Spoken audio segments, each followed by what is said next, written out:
Has to do. Has to do. Yeah.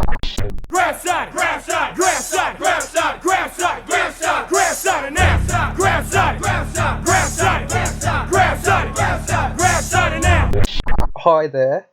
This is a work in progress podcast regarding some indie wrestling. It's a concept I came up with in my head. I'm still trying to figure it out. It's very embryonic at this stage, but hopefully it will develop into something listenable over time. Your name is Connor. Ma, como, janto papadas. Just kidding. I am Connor.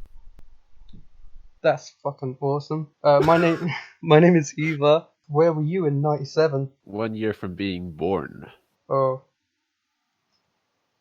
that's not very good. Yeah. I thought you were a bit older than that. I thought you were born in like '95. Yeah, I get that a lot. 1997. I can tell you something. While I was in my mother's womb as an unborn fetus, my family took a trip to Tunisia. In that trip, apparently, some sort of like terrorist attack had happened in the area, which made my dad very wary about doing activities in the area. As well as that, the other memory of it is that he got this branch off of a tree. It was a sturdy sort of Tunisian wood. Years later, as in like last year, I think it was, he brought it out again, and it became a true toy for Ralph. Oh, Ralph, of course, your famous dog. Yes, famous dog, all caps Ralph. Famous dog that chews only the finest Tunisian word. Yes.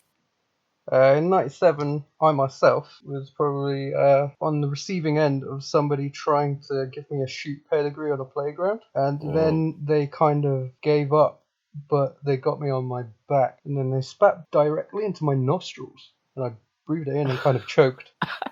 And that's my earliest wrestling related memory. Why did they do this to you, Eva?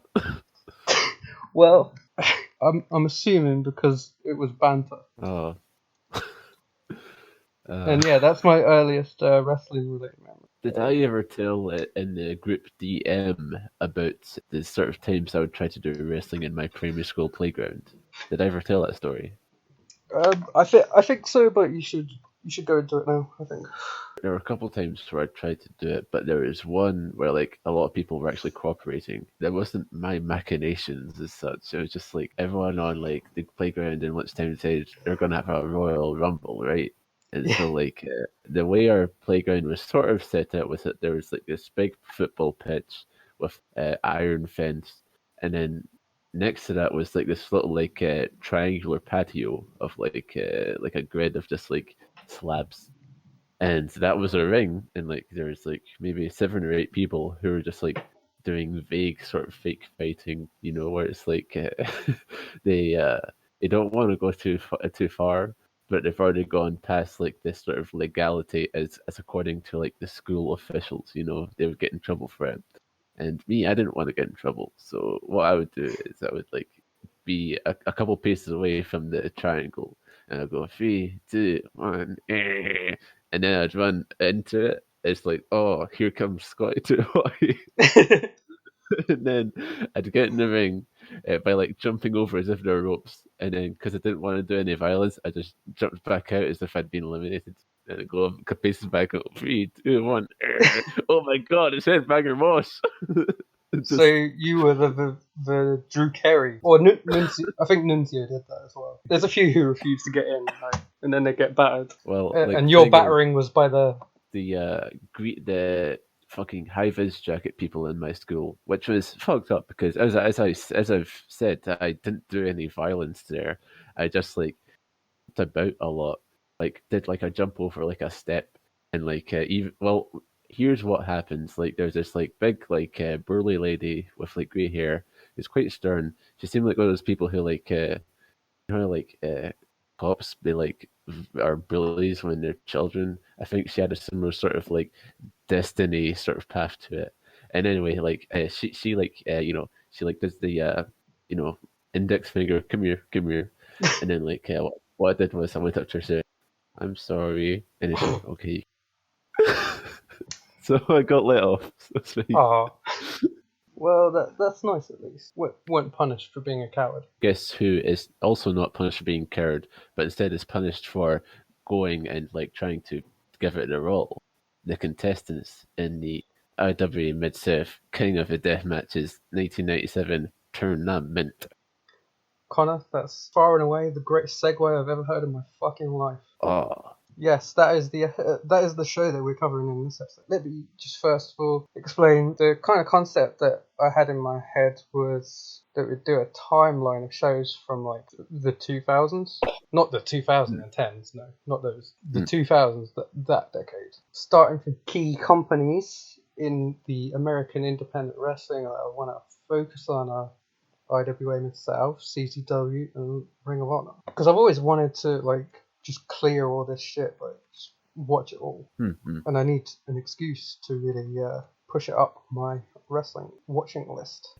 just thinking about the sort of what this period entails, like 2000s, like stuff like IWA Mid-South and Ring of Honor and all that, but just like maybe like a sort of like important era for like a lot of people that like say you and I know, people on like PWO, all this sort of stuff for like a lot of people in the wrestling sphere who have been fans for a while. They came up watching this sort of stuff. They came up watching Zandig and Ian Rotten and like Brian Danielson, like Loki and all that. So like this sort of core, I don't know what exactly you'd call it. It's just core of like promotions from America. It's obviously an era which is enough time has elapsed from it that you can sort of like critically evaluate it like all this. It feels like an important thing to do, I think. Yeah, like I got into wrestling around 2004. I'd seen a bit of SmackDown. I could watch like SmackDown and Velocity and Heat. I couldn't watch Raw because I didn't have Sky Sport. Soon after I got into SmackDown and was like mad into the Undertaker, who'd just come back as the Dead Man. Yeah, I love the Undertaker. He was sick when he back in the day. Back in the day, he was good. But yeah, I discovered a channel called the Wrestling Channel, which was a fucked up discovery. It showed TNA for a bit until they got kind of too big. Showed Ring of Honor, CZW, even showed stuff like Gaia. I think there was some Noah, and there must have been something Lucha related. Oh, there's World of Sport as well. Yeah. World of Sport, I know for a fact, got always the biggest ratings. Now, I have a question for you, because one time I saw, do you know the account Surata O? I don't think so. This account which just like retweets a lot of, doesn't retweet it, posts a lot of like GIS from like All Japan and Noah, like, you know, the old days and all that. And one time they posted this video clip of Misawa and Kobashi doing ad reads for the Wrestling Network in English. So like, you know, it'd be Misawa going, "You are watching the Wrestling Channel. Please Yes. enjoy a fight on this channel." Did you ever watch that? Was that ever on? Just you saying that gave me fucking a nostalgic buzz. On the same level amazing. of like, they used to have these Jack Evans like music videos, and like they had one for Jushin Liger as well. And yeah, that was fucking great. I wish there was something like that still around. That's really great. Yeah. Wow. So that kind of got me into it, and then I can't really remember why I stopped watching like a few years later, but it might have been to do kind of with Benoit and shit. But Well, yeah, because like I have the same, like I fall off around the time of like Benoit, but I'm not entirely sure that it was because of Benoit. I think 9-year-old me was just like, you know, I didn't really like care, you know, wait about a double murder suicide, but like just, I don't know, wrestling was getting boring. Yeah. So you had your priorities right. I just remember like being fucking, as well as the Undertaker. Eddie Guerrero was one of my heroes at the time, and obviously died soon after I got to know him. That was fucking. That was like legitimately difficult to like cope with, and I wasn't as into Benoit by any stretch of the imagination, but it was just kind of the realization like, oh shit, all these guys are gonna fucking die in horrible fucking ways, and, and like everything's. Yeah, you kind of come to terms with stuff afterwards, and you can watch things by Complete Carnies featuring a guy who got caught with child pornography on the card. Yeah, that's Ian Rotten fella.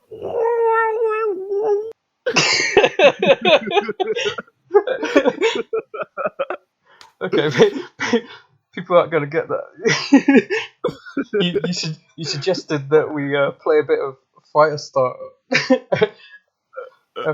after every time we say Ian Rotten's name. But, I'm not sure I have the energy to edit that, but you can do it manually if you like. Maybe not, but like we'll see.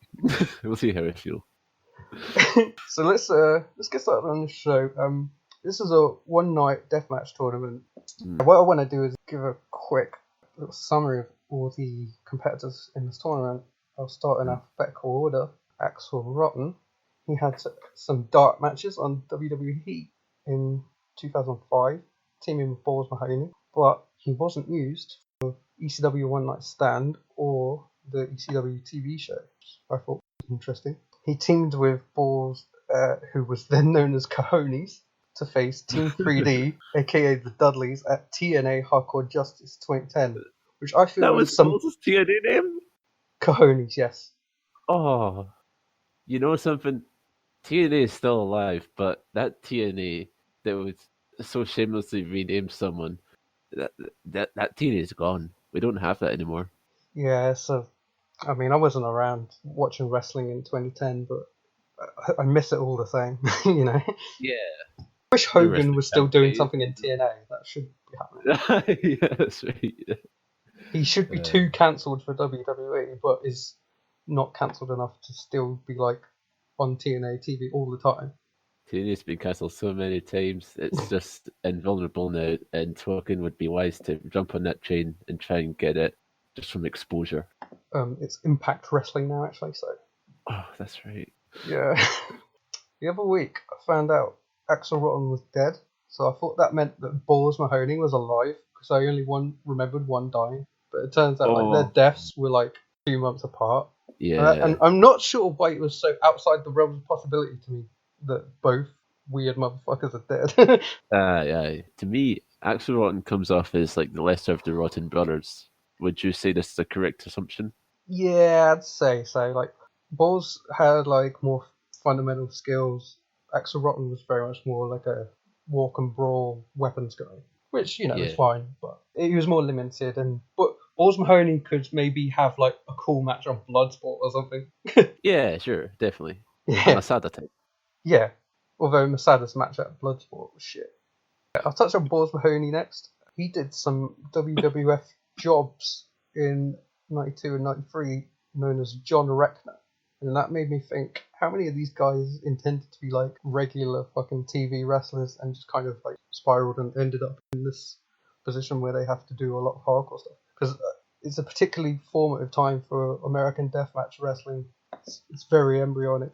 So It's like none of these guys would have been like, oh, I want to be a deathmatch wrestler. Whereas today you get some people who actually want to do it. This is almost like the second level of something, because the first level is always like pro wrestling is made up because of like like athletes from other like actual fields of like legitimate sports who maybe they have ambitions to be in actual sport but they can't make it, or maybe they're too old and too injured to continue it.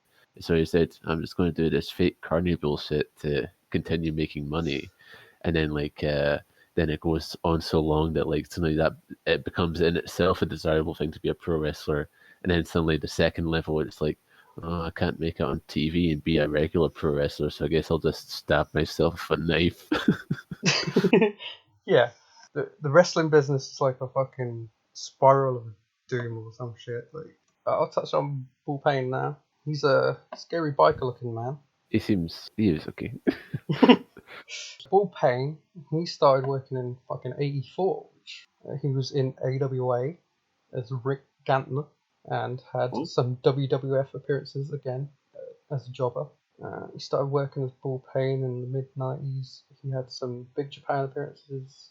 Was he Bull Payne in Big Japan or in a different Yeah, he was Bull Payne in Big Japan and had a couple more dark matches for WWF in 2000. Stopped working mostly in 2010, but wrestled at IWA Mid-South 20th anniversary in 2016, which is a show we're probably unlikely to ever cover. Oh, you like to see it. You like to see like the oldies come back for the anniversary, don't you? Yeah. Yeah. Bull Payne. So, Cash Flow next. No W in the word flow. Yes. Not all that much notable about his career because he was mostly just in IWA Mid-South, like according to Cage Match anyway. He's also been in post WWE OVW. Ooh. And I noticed one thing. In February of this year, he fought Jay Bradley of Noah, Moose, and some guy called Zoe, who was not Enzo Amore, at Impact Wrestling / OVW One Night Only : Clash in the Bluegrass. Oh. I will say one thing. You saying that Jay Bradley is of Noah would probably make his fucking day because he's not actually of Noah. He's from Impact. He just really wants to be part of Noah. Yeah. I mean, I know he's not really, and I was trying to appeal to you, like that's how you know this guy, probably.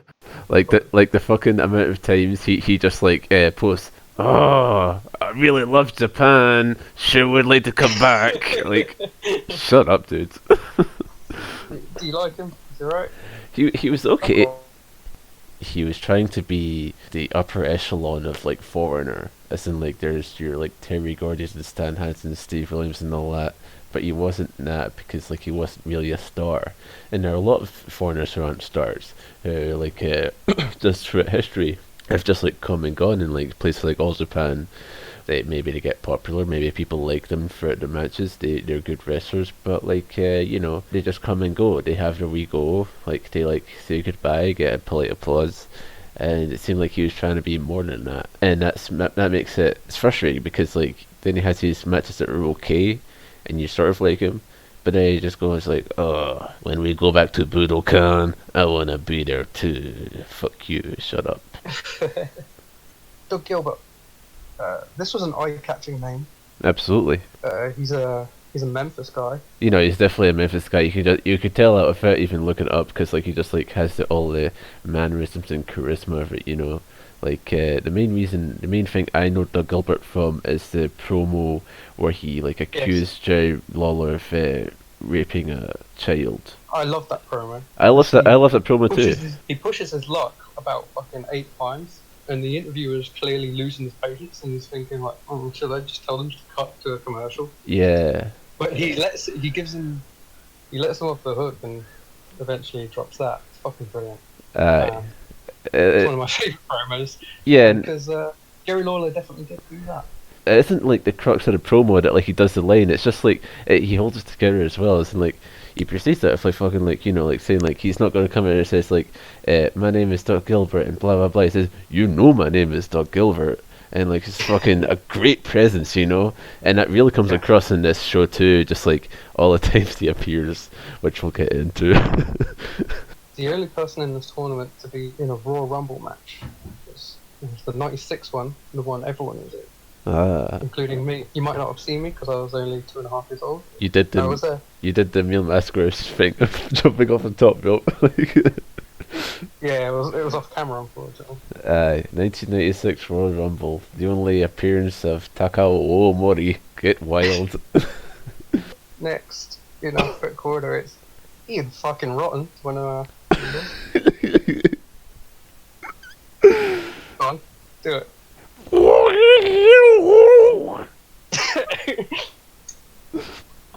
Did we actually explain why we're doing that noise?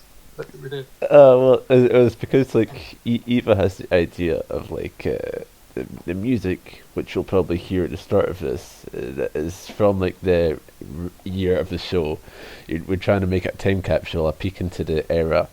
And so this is 1997, which is the year of the release of the Prodigy's like biggest hits such as "Smack My Bitch Up" and also "Firestarter," which, as you'll know, rest in peace that cunt from the Prodigy. Rest in peace that cunt from the Prodigy.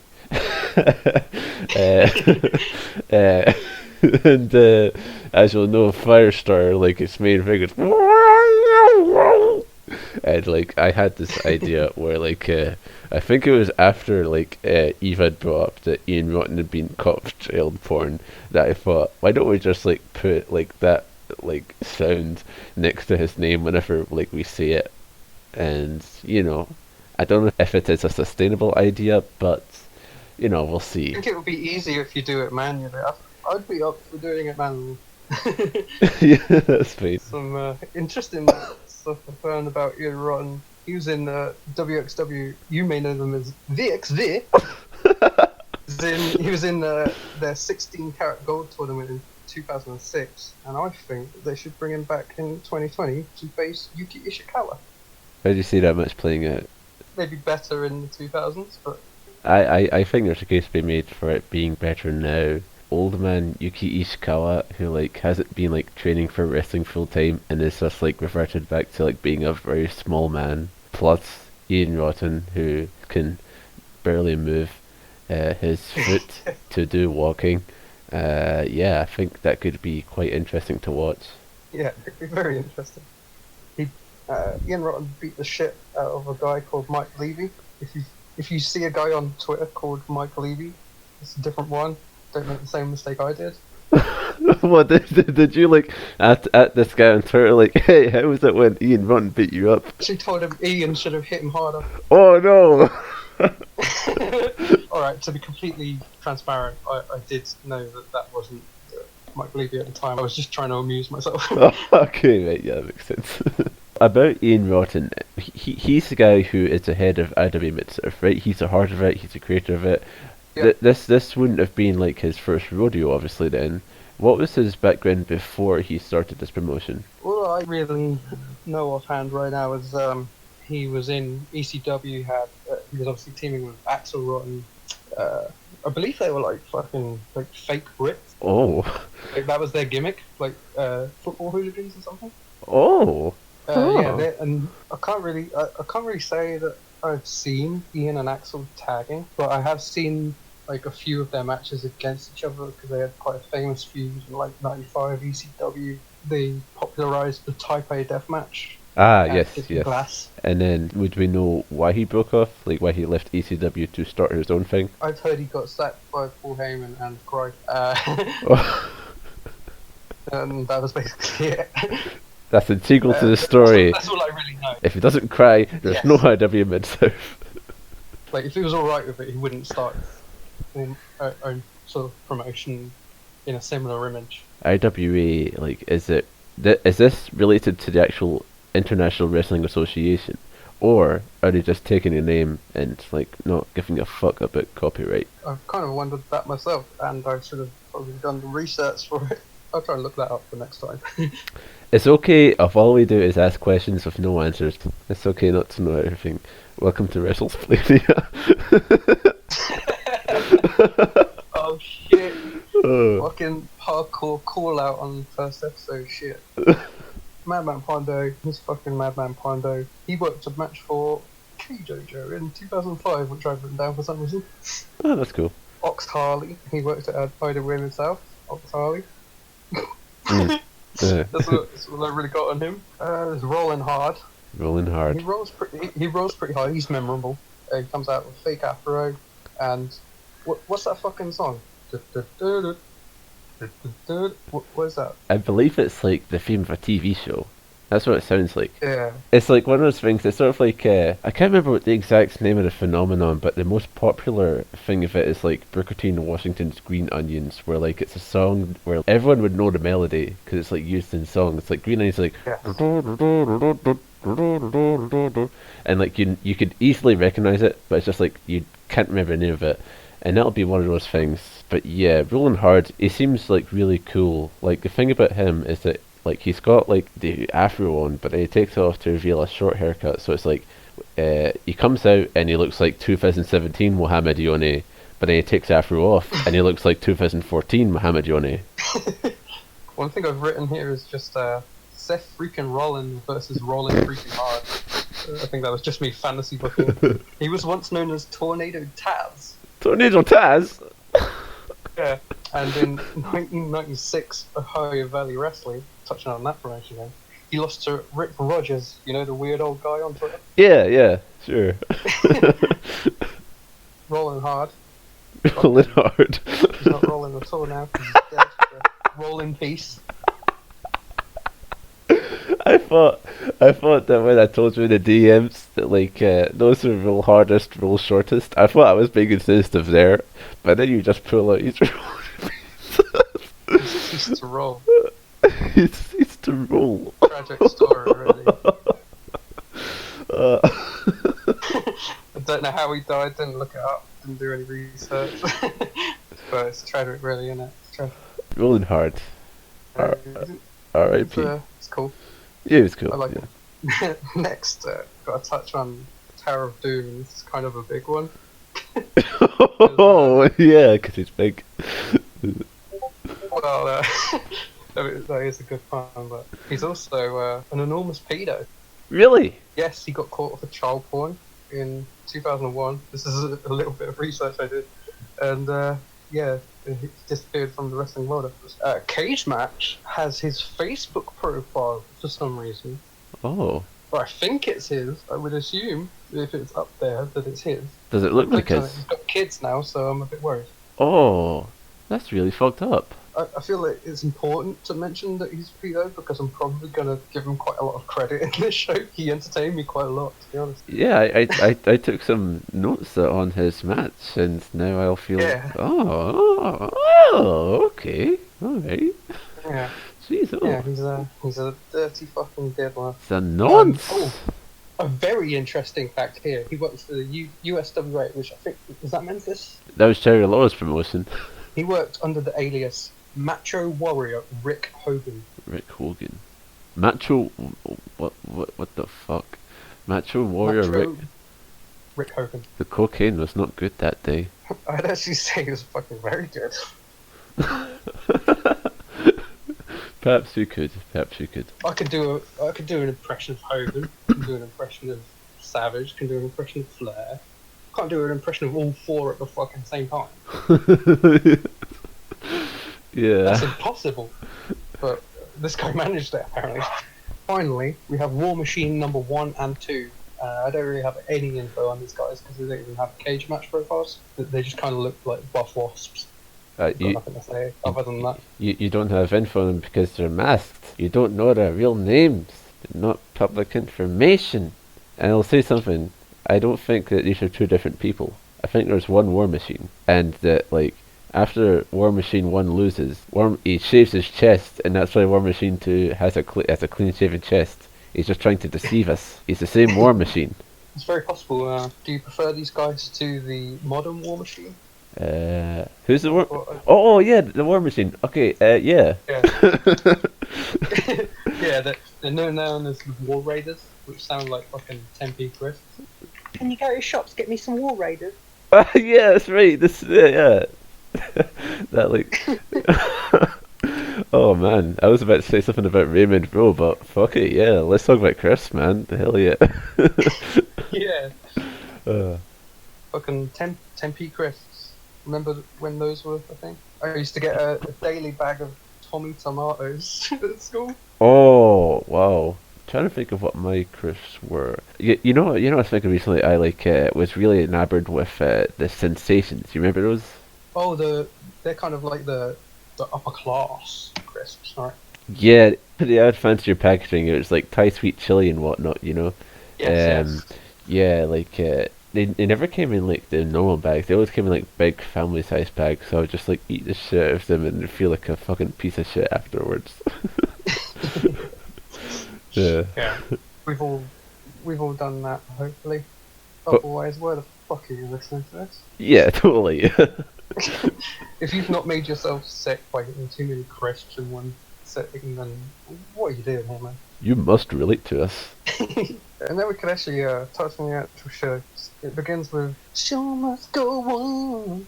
I wasn't sure why they picked this song. Like, I received no like impression that the show wasn't going to go on. Maybe it's a general thing of like, oh, we're receiving so much punishment, but we're still gonna go out there and give the fans a good show. I suppose that's a good way of looking at it. Aye.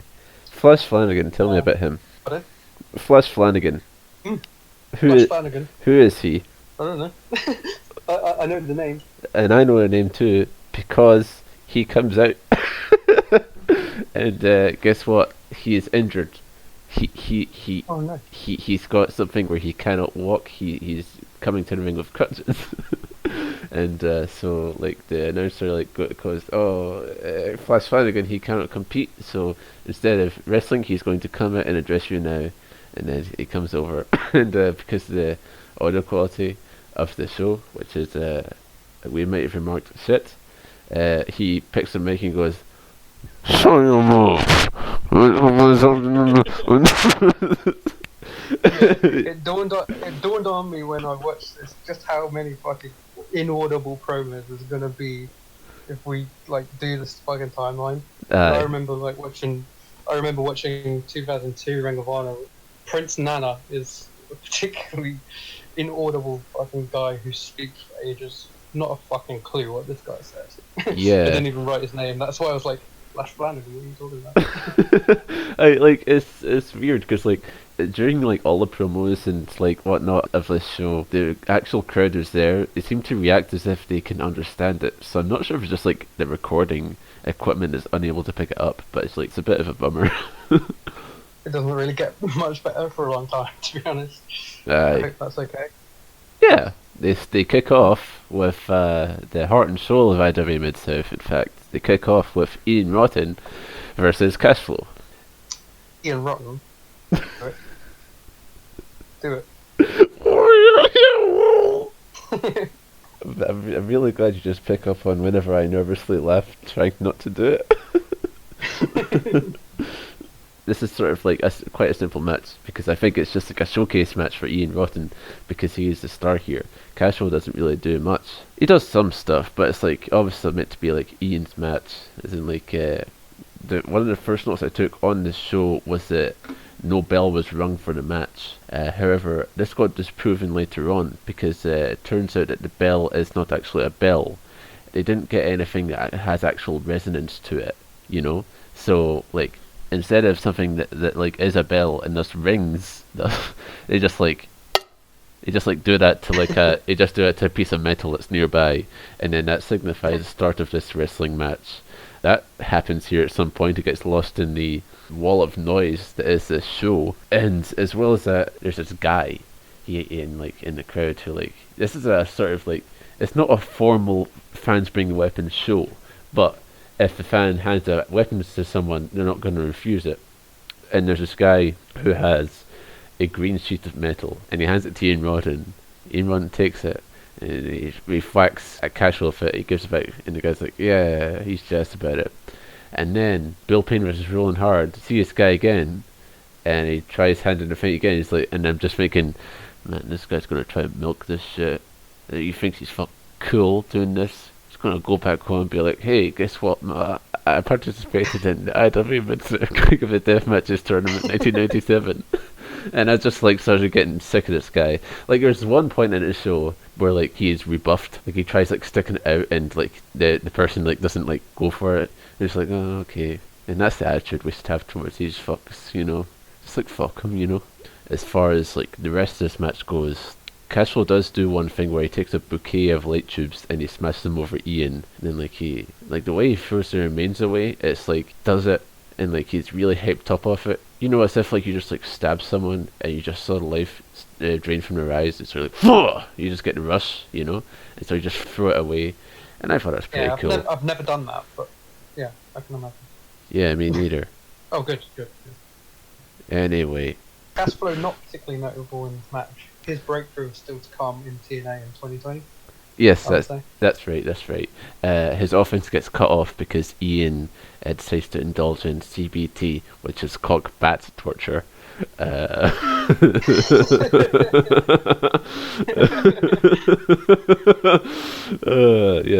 and then after that is a DVD, as in a Death Valley Driver by Ian Rotten, and then he wins the match and advances in the tournament. Oh, and also my opinion was Yes, yeah. Awesome. Full Pain versus Raw and Hard. I don't think it was a very noteworthy match, Full Pain, Raw and Hard, apart from the stuff that we touched on about how they look and how they come out and how they sound. Full Pain goes to fire a snot rocket on the member of the crowd, and most of the time when wrestlers do that, it's mainly like an exaggerated gesture. Like, you don't actually like shoot some snot out of the nose. I'm sure I saw some fluid here. Bill Payne definitely shot some with his mucus, yeah. He jaw jacks with some fan. Hey, Bill Payne, you suck. So it's like, so was your mother. So was your mother. a classic all-purpose combat. It sure is. This guy's it's a Rudo through and through. Yeah, it doesn't get too relevant until later in the show, but this was a two-sitter for me. Did you watch it in one sitting? The way I watch wrestling now is I watch half an hour of something and then half an hour of something else. So just by necessity, it was a couple sitters, but it wasn't like because like it was a bad show or anything. I thought it was enjoyable enough. As far as this match goes as well, like something that was weird to see was all these matches are death matches. Obviously, they use weapons, they go outside, they do all this sort of stuff, which goes against like Dory Funk voice PWF rules. Like, so like then it's weird because then they do this thing where they go into the ropes and then Bill Payne like rolling hard is on the ropes and then Bill Payne like breaks, but then he does a strike and you're like, oh, he did a not a clean break. It's against the rules. It's just a bit of a dissonance there, and as well as that, like it's a bit of an indelible visual to finish, which is just like a tornado DDT. But what is really relevant is that like all the plunder they've put in the ring, like they've just smashed it about everywhere. Like the referee, he doesn't feel comfortable administering the count on like the mat, so he takes like a bucket and like he like taps it on that to like give Rolling Hard's the victory, which is pretty cool. Yeah. The rating I gave this on my spreadsheet, if you're wondering, let me Yes. Yeah. I'd like this to be a continuous thing. Yeah, like okay, Like, the opinion I put in my opinion column was, thooooo. That's good. That's good. Immediate stuff, Yeah. I noticed in this match someone had a wicked bowl cut, and there's a lot of fucking interesting hairstyles in this from the talent and the crowd. It's a real collective effort. Totally, yeah. I was going to say, oh, that's 1997 for you, but it's probably not the fashion in 1997 at all. Bill Payne and Rollin Hard go outside for a bit, and they go in an alley. But I thought they were going to do like a cool spot or two, but they just kind of go back. I thought they should have stayed in the alley for a bit, because alleys are the world's fight capital. Yeah. Got in a fight in an alley? Well, I've never seen anyone fight in an alley, but my dad's always told me to stay away from alleys. Yeah, it's because they're the world's fight capital. Yeah. I've been in a few alleys, and a couple of scraps. I do remember that, like, see the XWA show. The XWA show, like I'm saying, because we both know what XWA show it refers to. Yeah, we both met at an XW, a British show that had Dice Case Sekimoto on. Yeah, Sekimoto was there, and also Simon Gotch was there. And I say that because during the break, me and like I met up with Jamie. You'll know Jamie, yeah. Jamie. It's like his name is Coney Chimmel on Twitter. Possibly.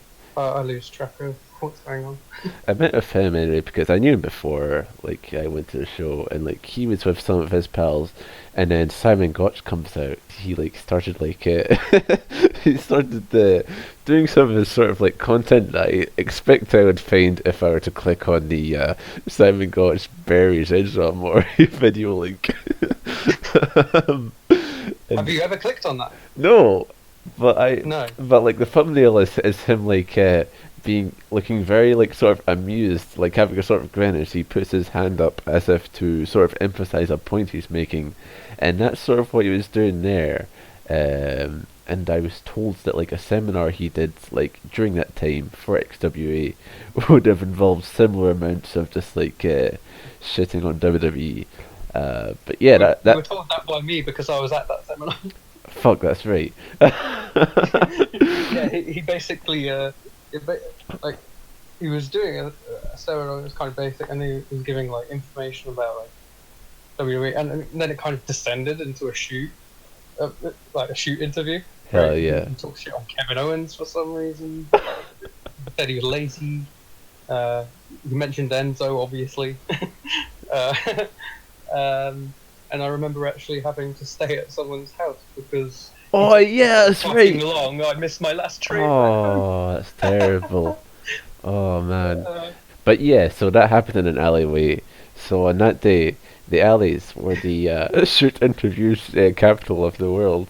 As far as this alley fight goes, it's novel. I think that's the whole thing. It's just like it's novel that they were out there in the first place. that like the camera goes and like Yeah. there's like a small crowd just going, yeah, fuck him up, put him in there and all that, right? Yeah, I was really up for it, but it didn't kind of really go anywhere. What I thought was more notable was that before they actually go to the outside and like the camera is just like stuck on like the extent to which you can go. Nine of the rest is there and you just see the crowd sort of like filing out to see them. There's this guy who looks like the actor Jack McBrayer who sort of hustles away, sort of chuckling to himself like, ha ha, this is a crazy wrestling show. Rolling freaking hard, wins. Large and in Paul charge. is super mad. He gets in a fan's face. The fan's got a big mullet. Yeah, and that's the fan right. took his jacket off as though he wanted to fight him. And I just wrote sick. Yeah, I thought he would fight him as well, you know? Yeah, Like, I like when fans get so fucking worked up that they want to just actually fight the wrestler. me too. That's cool shit. One thing about this show, there's lots of like weird contraptions. I don't know what the fuck's in them. Did you have any kind of like more clue than me? Like I don't know whether Are you referring to the upside down table that has glass in it? they look like fucking mini sand pits or whatever. But with, like, Yeah, like some stuff in because the video quality's not great. It's kind of hard to tell what the stuff is. Well- I heard vaguely glass-esque sounds. yes. So I think it's an upside down table because at some points you can see there are actually legs sticking up, and this isn't like table as in wrestling table. This is like furniture table, and they just say to put it upside down so the legs can just break off. They put a wee like tarp down in the space of the actual table underside, and then I don't know, just put glass there, broken glass.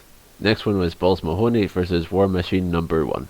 Paul Mahoney's got a weird hairstyle. I'm used to him with like long, greasy looking hair. He had kind of like it was a little short. It kind of looked like a bob. It was weird, bob cut. He does sort of look normal here, doesn't he? As if like the Balls Mahoney I know is from ECW 2006, who looks as if like, you know, he's past the event horizon. He can never again He's lived be. his life by that fucking point. Yeah, he can never again be anyone else but Balls. People may laugh, but he likes it.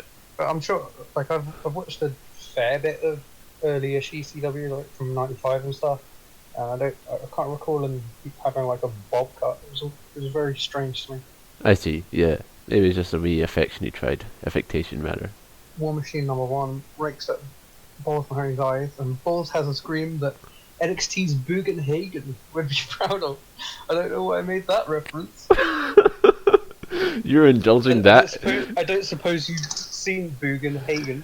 I will not indulge this industry plant. This guy's a fucking. He had to fix his in. Christ almighty.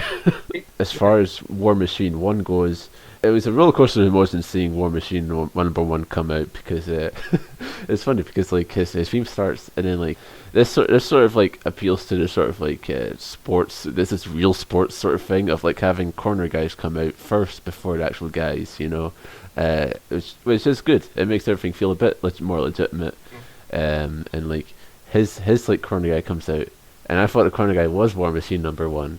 I thought it was just like this normal guy with like short hair who had a shirt on, because that seems to be like the deathmatch attire. But then I see the guy with a skeleton mask come out, like, that's War Machine number 1. And then from this sort of joy, it sort of went back down into like sadness because he takes off his skeleton mask and he's just got some like fucking conquistador's mask under there, you know. Well, not conquistadors. He looks like Pierrot, you know. And that's even worse. Pierrot's mask isn't very good.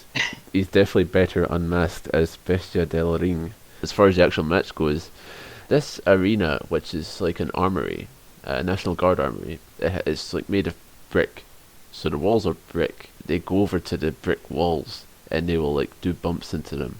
They won't as in just like fucking clack their heads against it, but they will do like a thing where like War Machine like does a shoulder tackle into Balls, so he bumps against the wall, and like Balls is a very like he goes what, and it sounds like quite legitimate, you know, as if he had actually been hurt by getting bumped into a brick wall, which makes sense, you know. It'd probably be hard to fake that, so why not just do it legitimately?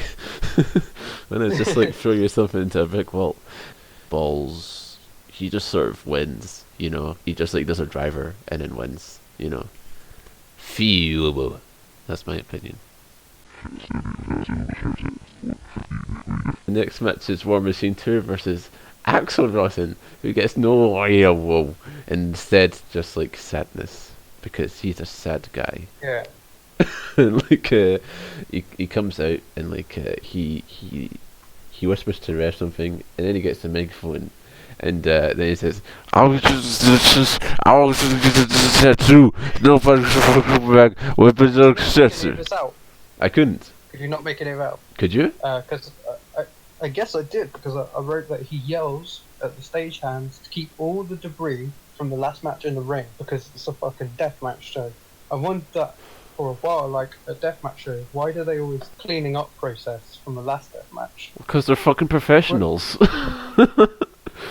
Yeah, but it would be sick if it was just all like debris that had just gathered from all of the rest of the crazy matches, and like it just escalated and escalated into a more and more dangerous ring. Axel tells the ref to fuck off, and I think he says the other F word, which is a bad F word. Damn Axel. I wrote, damn Axel, you were doing so well. What's he doing so well? I like that he told the people to keep the debris in the ring. Sure, Because yeah. There should be loads of shit in deathmatch shows. When there's more than one deathmatch, why not collect all the debris? I could see the appeal in it. Yeah. Yeah. And then his opponent War Machine comes out, and War Machine already at a disadvantage because he was in the last match and he got beat up, and now he went and shaved his chest, and I'm sure his chest is quite sensitive now.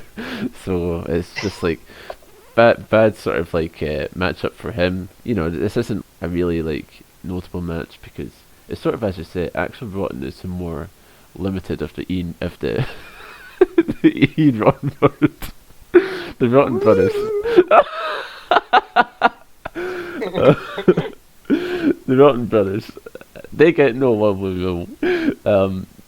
But no, he's more limited of them because like this match isn't really much at all. Like Ian Rotten, he at least gets he at least gets, you know. This is gonna get tiresome by 2009, I'm sure. he at least gets some sort of like more than just like punching and like brawling listlessly. He does it with a bit more gusto, so that it's sort of a bit more memorable. Axel Rotten, meanwhile, he is just sort of there. His hair looks terrible, you know, as well as I can't say he's an aesthetically good-looking guy in any sort of way. It's not a good package. There is some weird thing where the boards that we're talking about, the upside down table, on this match, like it doesn't have glass in it. It has what looks to be sweetie wrappers. It's like Yeah, I'm assuming that it's not those. the But it's really always fucking so nondescript what the hell is in these things. Because nowadays, you watch a deathmatch show, you're like, oh, there's the tax, there's the, depending on where it is, they might use fucking Lego or something.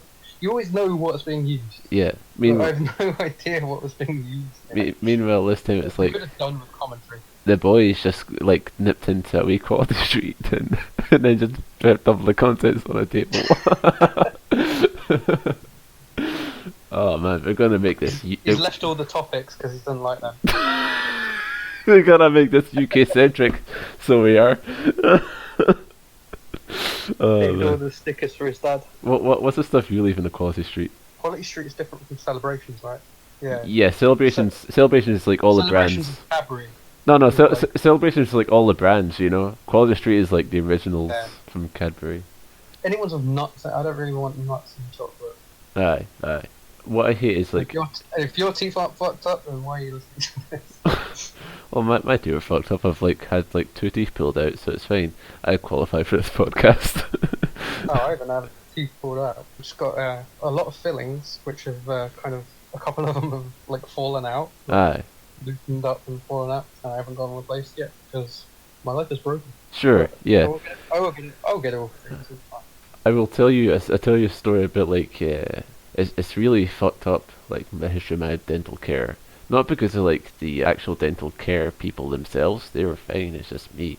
It's like it was one of my pals' birthdays, my college pal's birthdays, and we were out in the city centre of Glasgow. We were outside of a pub, and at that time my bag was chewing gum I chewed gum a lot, and so I was just casually chewing gum outside this pub while we were getting ready to go in, and I suddenly felt that like the filling I had on the upper right side of my teeth had fallen out.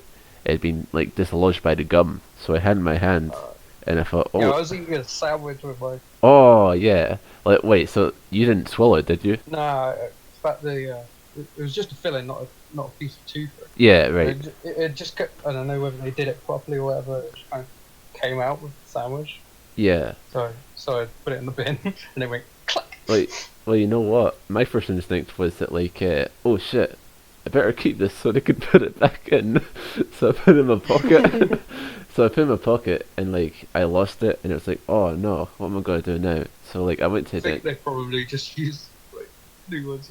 yeah, and then I went to the dentist. Well, actually, what happened was like, it took a couple months to go to the dentist back again, and then like, it's funny. You always go to the dentist wanting one thing done, and then it turns out there are like 6 other things that need to be done, you know? Yeah. I went in saying, I need a new filling for this tooth. There's a giant hole there. Sometimes it bleeds. and then they're like, hey, wait a second. You've got like 4 other cavities there that we need to do. And so like, the fucked up thing was, the first tooth that needed extracted wasn't the one that I went in to go look at that was bleeding. It was another one. And then that came later, you know? But yeah, like, tooth extraction is a strange sort of process. As in, like, they need to give you a stronger anesthetic for it. And it's not exactly painful as such, but anesthetic doesn't remove, like, the force being exerted upon you, which is needed when, like, you're trying to extract a tooth. Because they're cracking it, they're trying to pull it out, they're yanking it. Yeah, like, you really get your head jerked around the place. So it's a bit of a frightening experience.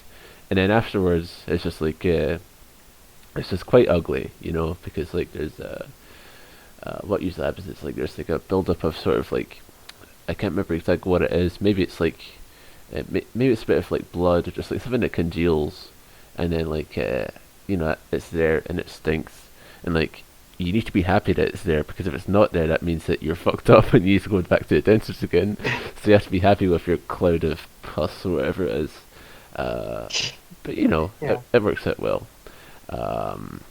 Once went under like, you know, when they use like a circular drill. Yes. Yes. They do an injection beforehand, right? Yeah, they would. Aye. I don't think they actually did the injection properly, so I went under that process raw Ooh. once. Wait. I feel like I know what it's like to be a deathmatch. When I get the drill ever, I sort of you know, obviously don't feel it to the extent that like it's painful, but I do sort of like feel as if I'm withstanding something when I do it. Did you feel as if like you're actually being in pain, as in like withstandable pain, like? It wasn't like agony, but Right. it was definitely more uncomfortable than it probably should have been, and and I'm just the kind of person who would just put up with that rather than say, you know, I'm not sure you did the injection properly. Sure. Yeah. That's the thing, is that like the dentist always says, hey, stick your hand up if you happen to be feeling pain. Yeah. With the complicated nature of their If they procedure. don't ask, then I won't tell them. Yeah, like with the complicated procedure that they're doing, as well as with the tools, I feel as if, like, if I was actually in pain, I wouldn't just like put my hand up and go. I'd be tapping out, you know. So like, like doing that, it probably like caused me more pain because it fucking disrupt their whole thing, you know. But I don't know. Don't eat sweets because that's where we started from. Yeah. Madman Pondo versus the Tower of Doom. It's probably the most notable match of the first round for me. Mm-hmm. Pondo has a mullet / ponytail combo and a great big smile, which, having seen a fair amount of Pondo in the 2000s, this was a very interesting fight for me. Women seem to really like him as well. But Yeah. the few women that were in the crowd seem to be like into him. I was gonna ask you that. It seems like it's not representative of the Madman Pondo of legend, right? Not really. Right. I mean, I've still got a lot that I want to see of him. Seems like very formative, yes. Right. Yeah. Key spot of the show so far is when Pondo grabs Tower of Doom's nut and squeezes until he says, "Get the fuck off my nuts, you bitch!" I had to pause because I was in stitches. That's really the story of this match, you know. Tower of Doom. Like whenever we say his name, like just imagine that we're following up with who is a pedophile, you know? Just Yeah. yeah, just Anytime we give him any credit for anything good, just to try and qualify put our his praise, pedo. you know. It's like Lawler has great punches. Yeah, exactly, yeah. Terror of Doom, who is a paedophile, he's tall, he's big, and he's Doom. So, like, the whole story of this match is that he's sort of, like, overpowering Madman Pondo, and also just, like, being really hyped up about it. Because, like, Eva, do you know Peanuts as a game? I'm sure I've heard like that, but I don't actually know what Peanuts as a game is. It's like doing a test of strength for someone, and then, like, you try and, like, push their hands back so that they start feeling pain. And then they say Peanuts. Oh, yeah. Like, Yeah. do you call it I something think else? there's like different variations on that. Like I can't remember what my specific one in my school was. I think, But yeah, like, I've submitted many times too. So. yeah, Americans like call it uncle, you know, they say uncle. So he plays Peanuts with Pondo, and when he wins, when like Pondo's on his knees, he goes, "Come on, motherfucker! Come on, bitch!" and that's the whole story of this match. He just like, you know, it's a bit. This guy's a good Tower of Doom, good trash talk. Yeah, it's like, Bad person. aye, it's kind of fucked up because like it doesn't like this doesn't lead to Pondo like countering with like his own like miraculous strength. Tower of Doom just like pushes him up and goes, "Fuck you!" and like the way that Pondo like gets back into it's like by doing like a low blow. So it's quite akin to Ric Flair versus Big Show in ECW 2006 in a way. Like maybe they took influence from this match, you know. Ric Flair, as you know, Madman Pondo fan. Do you think Ric Flair watched this match for inspiration? I think so. I think that like, you know, I think we can safely assume that. he's got the tapes. Yeah. And then like it's cool because like there's this part where like Terror of Doom tries calling Pondo a bitch again, but then he gets pushed onto a barbed wire board, so he can't call him a bitch. And at least until he's got up from the barbed wire board. And as far as this, like, this is just sort of a nice sort of match where there seems to be like a lot of disregard for like the other person, as in like not even really like it's sort of like regard for self and regard for not the other person, as in because like there's a point where they go to the upside down table, and then Terror of Doom wants to do a sidewalk slam, so it lifts Madman Pondo up, and if you think about it, if he did a sidewalk slam, his ass and his thigh would be affected by this. They would get hit with like the glass and the quality street wrappers and all the such else.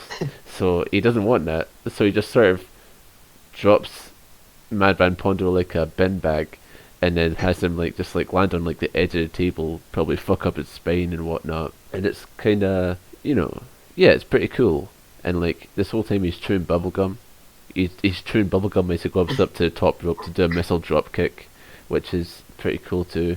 And he goes for the pin. Madman Pondo avoids defeat by putting his foot on the rope, because as you know, if your foot is on the rope, that's a break, and if you don't pertain to the rope break, then you get disqualified. Anyway, then Terror of Doom picks up a light tube. Here's the main thing that Terror of Doom does. It actually shows up in the intro package as well. He stands the chair up, you know, Sabu style. He runs up, he like jumps off a chair and does a leg drop, and people are impressed because this big guy just did a big move, so they applaud. And after this, he goes, "Fucking thank you." Yeah, that was like he's clearly the bad guy, you know? So he's like giving a facetious response. Yeah. Got a kick out of me. You fucking thank you for finally applauding me. That's sort of the end of his time, because then Pondo just like powers up and beats him with the Harlem Hangover. Yeah, I wrote that Tower of Doom was turning into one of my favourite guys in the first round.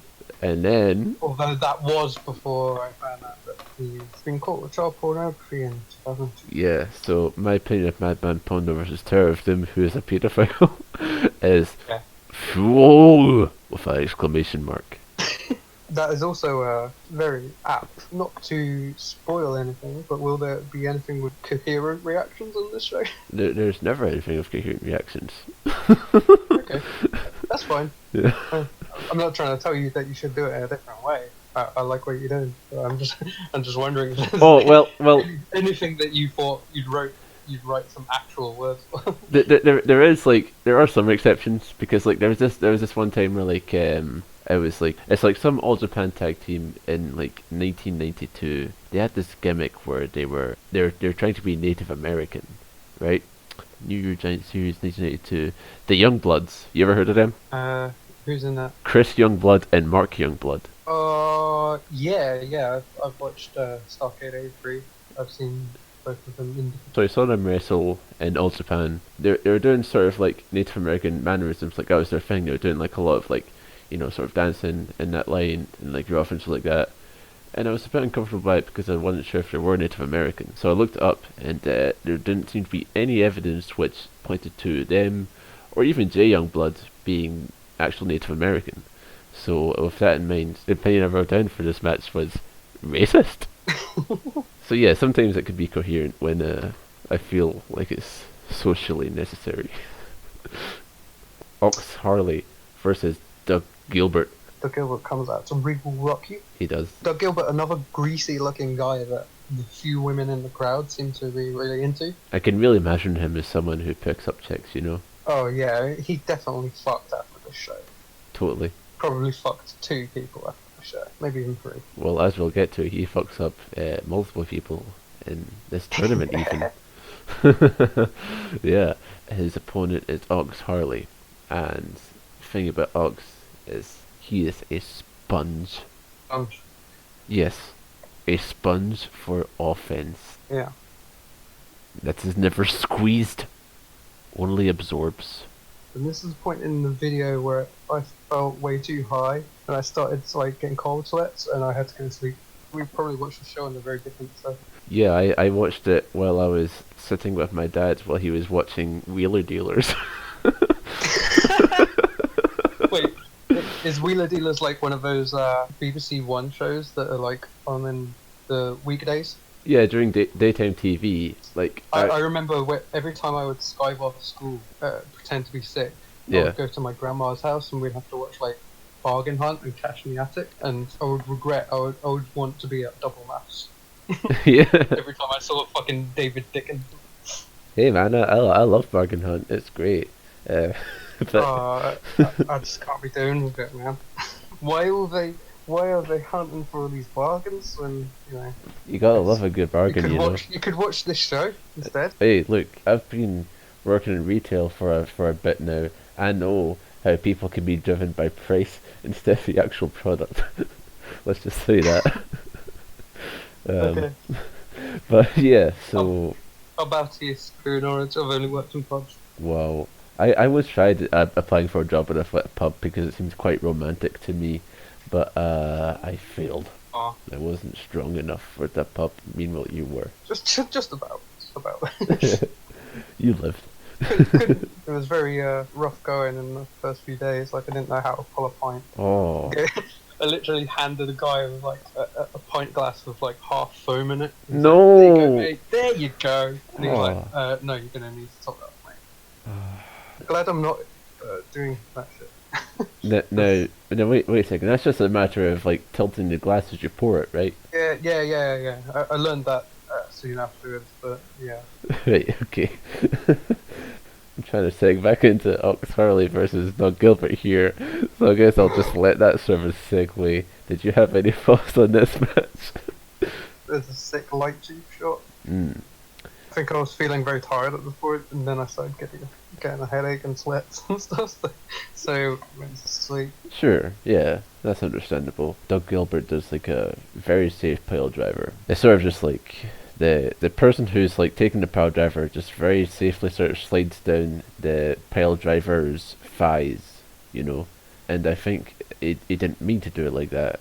Maybe Jun Akiyama means to do it when he fucking does it in All Japan, but Doug Gilbert didn't mean to do it. He wanted to spike him, so he did it second time, and this time he did it quite right. And then Ox Harley does make a comeback. And it's more notable because it shows off how Doug Gilbert is good. Because even on defense, he's he's luchador-esque in how he's sort of if he gets punched, he'll sell, he'll do that, throw his head back. But then he'll just immediately, while he's pained, look to the crowd, and start mugging to them and talking back and all that. And it's just the sort of like basic sort of stuff which like construe the showmanship of pro wrestling. If that is an element of like your vision, then that's how you implement it, you know, in just sort of ways. You see it like in Mexico, you see it in Memphis, just like anywhere where like that is a part of it, you know. And as far as the rest of this match goes, he throws Ox through a board, and then he wins. Ox nearly kicks out, but it doesn't matter. He lost. Was he trying to do the old Hogan thing, kicking out just after 3? He was trying to big league Doug Gilbert, but we forgot who Ox Holly was right afterwards, so it doesn't count. I'd say that's about half of the matches in the show, and I'm kind of my bladder's filling up. You want to go for a piss and stuff? I will go for a piss.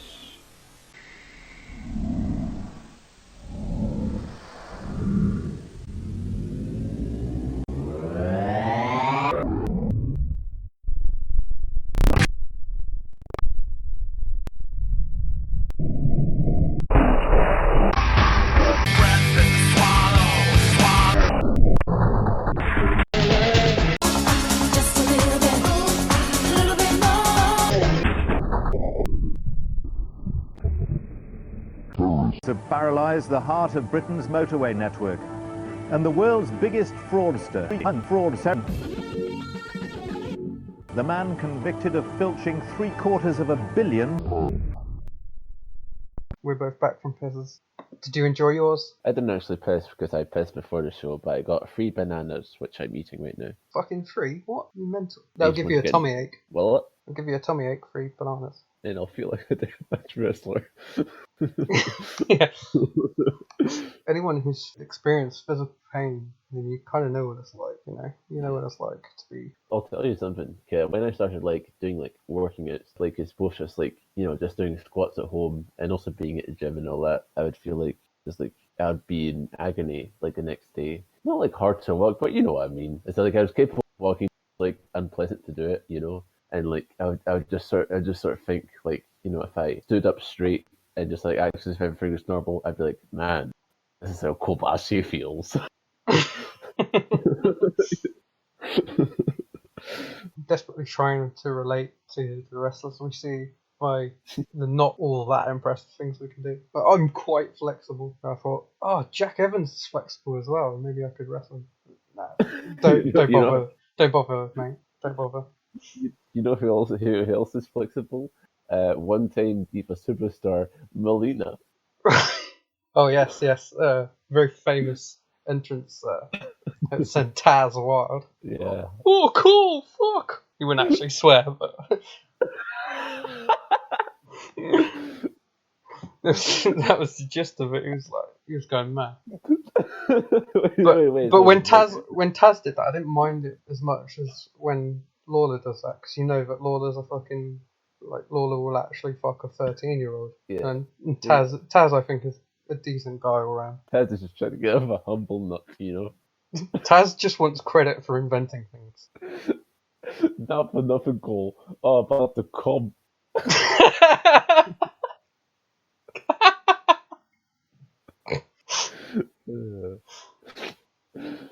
Oh jeez, Cole, I'm about to bust. I'm at the vinegar strokes, Cole. Oh, Taz, good commentator. Possibly the last good WWE commentator there ever was. Fuck. I like the time when they so masturbating. Sorry, what was that? I like when he made it color commentary on his masturbation. When was that? Never, we just made it up just there. Oh. I thought you were trying to tell me about a real time he talked about jerking off. My favourite Tazism is when he goes, whoop! Here comes the pain! Immortal stuff. He did that. You know? He did that every single time, and it's fucking awesome. It was awesome. Yeah, I liked it. Touching on the first stuff like the second round matches, and this, the King of the Death match, 1997. It's really hard. Have we done? Have we done all the? Have we done all the first round? Yeah, we have. Oh, We've got good, the good, extent. good. That was a Yeah, well-timed piss. yeah, a well-timed piss, definitely. And this sure is too. Rolling Hard versus Ian Rodden. And yeah, this is a well-timed piss, you know. Yeah, It's yeah. like that's my general feeling toward this time. In the second round, the way it goes, barbed wire rope, and that's only for two sides of the ring. Two other sides are no ropes at all. And as well as that, the upside down tables with shit in it is more prominent. This match is pretty good, I think. Is this Uh, Axel versus Balls, sorry? Axel versus Balls. Yeah. That Oh, doesn't happen. oh yeah, yeah, yeah. Yeah, Sorry. that's Yeah, like yeah. that's Sorry. like that's Continue, like one of those continue, things continue. that that's like one of those things on Cage Match where like they list the matches happening, but it's say like it's sort of like when Takayama like was in the G1 2004, but he got injured halfway through and had a stroke. So like the rest of his matches, they're listed as happening, but it's like Shinsuke Nakamura defeats Takayama by the English slugs, you know. Yeah, But I wasn't, yeah, I wasn't sure why the fuck that much got in.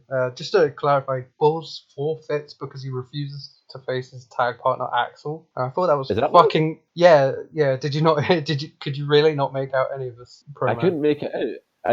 I just made out he like appreciated the folks coming out, and that like also he couldn't do it, and sorry, bye. Yeah, I think it was because it was Axel's his tag partner. I thought that was fucking lame. Like, Yeah, that was. put on a match between friends. Like that, those are good sometimes. There are some people booing him, and that makes sense now because that's pretty lame. Yeah, I thought Balls looked like a mug. It's like, oh yeah, I'll forfeit. Axel won't forfeit. I will. Like, all right, mate. It's Ian Rotten's match, right, against Rolling Hard. Rolling Hard versus the non-Axel Rotten brother. He comes out and people claps his theme now, which I think was cool because he didn't do it during the first match. Second time is the charm. I was going to say young man, but he's not young. He's middle-aged. The barbed wire here comes into play quite well because, like, usually when you see such things used in pro wrestling, what happens is they do spots where they like almost go into it and then they avoid it. The whole thing is, whoa, you almost went into the barbed wire. And Rolling Hard here, because he's wearing a T-shirt which says "Larson in charge" on it, when he almost avoids the barbed wire, he doesn't get caught himself, but his shirt gets caught and he has to tug it off. And I think that's a pretty good sort of show of what you're dealing with, the lethality as it was of the barbed wire. Yeah, Rolling Hard gets dumped right on the top of his fucking head. Rolling Hard gets stumped on his head, but before that, he loses the match. You know how this happens? No. It's Ian Rotten, boy, are you home? He puts him in a half Nelson, and Rolling Hard taps. Oh oh shit! Not the half Nelson. Rolling Hard, he taps him out. I think multiple times, but like the referee does not register this as a submission. Oh. Because Oh wait, there's is this not like? When did taps become popularized as a submission? Because a lot of the time I've seen like older matches where people tap. Yeah. It looks like they're tapping, but that's not actually the kind of rule. This is interesting because the consensus on it seems to be that tapping became a thing with mixed martial arts coming about, and I've also heard Taz was an influence for this. of course, yes, Taz, like it's like wearing a tail, you know. He invented it. Yeah, he invented everything. Yeah, And like, he invented jerking off to Melina. millions of people across the globe took from Taz's influence. I've probably done it at least once. I can't think of a specific time, but let's just be honest here. It's just a strange sort of deniability where like you might have jerked off to Melina, and like that's the farthest you'll go. As if you don't have like the exact GIF you jerked off to in mind. I think back in the dark times when I was browsing the internet as a 13-year-old, you'd find sites that would just post like the Divas Playboys. Oh, but yeah. Anyway, to get away from the topic of jerking off, the thing about like tapping out is that like in 1997, this would be when Ken Shamrock comes to WWE, and the shift to realism sort of starts. Not to realism, but rather to before it would have been the thing where like a cross arm breaker is you trying to pull someone's arm off. Yeah. Juju Gatame, the hyperextension of the arm, as according to basically any martial art ever. However, Mhm. jet lag, PW power user jet lag recently shared with us some information that I can't exactly remember, but he likes, I think it's like French wrestling in 1970s, which featured tap outs. So I think Yeah. tapping out would have been a concept. It just maybe didn't reach the scene at this time. Tapping is here and in any like lawful society, but this isn't a land of laws. This is IWA in the Mid-South of the United States of America, and there's no laws here. So it just goes on, and then he fucking lands on his head. he certainly did land on his head. Rolling hard, who, look, let's just put this out there. I would jerk off to him, you know. Okay. I can imagine rolling hard, going hard on my ass, you know. Oh, I'm glad it's You know? after 9 p.m. Because it's watershed. Yeah. That's a thing for it. Hey, you Americans listen to this. Fuck you. You don't know shit. This is our culture. This is our fucking culture. This is my life. Oi, But mate, yeah. this is a fucking British podcast, you. What? And what, mate? You gonna do something or what? No, I gotta do the glass region thing. Like, you're gonna fucking do something, mate. Wait, Yeah. let's do, like, you're Scottish, I'm English, let's do an impression of each other's accents. Oh, fucking hell, mate! Jesus Christ!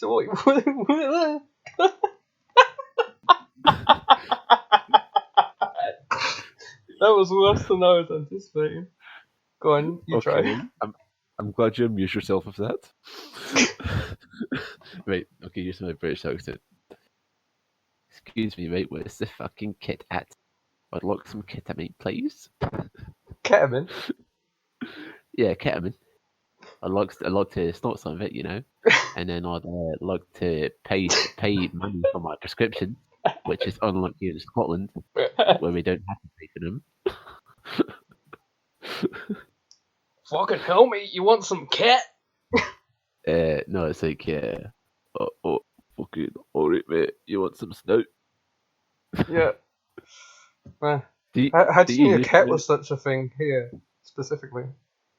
I don't know. It's a sort of like British thing. I feel like something Yeah. like you. I've never actually people. done it. Don't typecast me. Sure, you But Britain. I know fucking dozens and dozens of people who take it regularly. Yeah, you Britons. You wake up every day. You salute the Queen. You do ketamine. It's just That's a my very daily life- routine. That's my daily routine. Yeah, that's what I'm saying. You know, I've got you folk down. You folk down to a fine line. There's a part in this thing that I really like from the Rotten One himself, where he like gets like he gets a chair. He gets a chair, and fucking as like staying faithful to his wrestling school training, rolling hard, puts up his hands towards his head, right, to cover his face. But then Ian Rotten decides, I'm gonna fucking brain you with this chair, and he just like hits his dome instead. So Roland Hard gets basically hit with a shoot chair shot, and it looks sick. You know, I love it. Unprofessional. Chair shots are solid miss, although I did see a good one last night. I felt like it was the first proper good chair shot to the head that I've seen in this decade. Who was that from? That was in the AIW show I watched last night. That was during Nick Gage versus Mance Warner, but it was neither of those who took the chair shot. It was some dude. I can't remember his name, but yeah, he took a good chair shot. So I hope his CTE is lenient on him. You know who's impatient? It's the crowd, because they try and do something. They hint at doing something upside down table, but they don't. And then the crowd is displeased. I hear some booing going. And then Ian Rotten, he gets in the ring and then does it there. And that teaches them the virtue of patience. Do you know what I'm saying? Maybe they're not going to do it right this second, but if you fucking wait and you don't boo, maybe I'll do it. You're allowed to boo this time because I'm teaching you. But if you do it next time, fuck you, you're not getting the spot. Then he does a gnarly 10U style powerbomb on the table, and then that puts away Rolling Hard for the 3 count. And afterwards, he does a respect promo. I'll just have to go with my notes on this, which is that Ian Rotten says, "That fucking guy there is fucking the future of this company."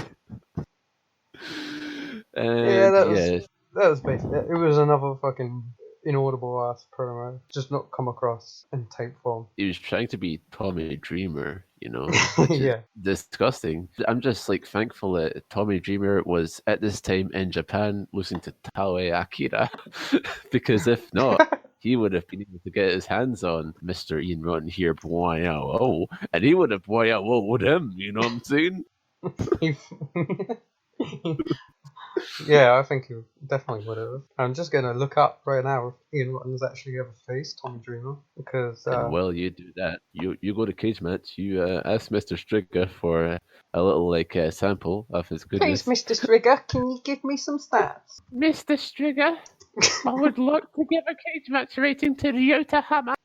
I would like to rate him 4.0 because I'm a bitch. Will you make a similar request to Stricker?